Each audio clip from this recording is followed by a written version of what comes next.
కొణిదెల పవన్ కళ్యాణ్ అనే నేను శాసనసభ సభ్యుడిగా ఎన్నికైనందున శాసనం ద్వారా నిర్మితమైన భారత రాజ్యాంగం పట్ల నిజమైన విశ్వాసం, విధేయత చూపుతానని, భారతదేశ సార్వభౌమాధికారాన్ని, సమగ్రతను కాపాడుతానని, నేను స్వీకరించబోయే కర్తవ్యాన్ని శ్రద్ధాశక్తులతో నిర్వహిస్తానని దైవ సాక్షిగా ప్రమాణం చేస్తాను.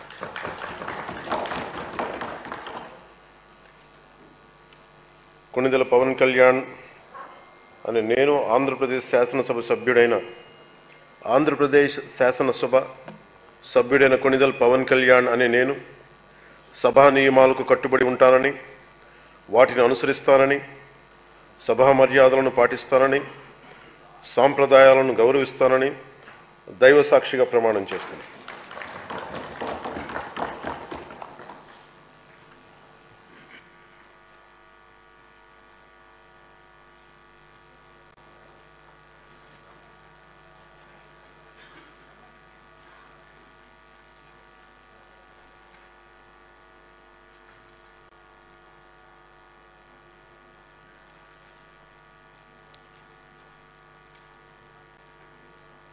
శ్రీమతి అనిత వంగలపూడి.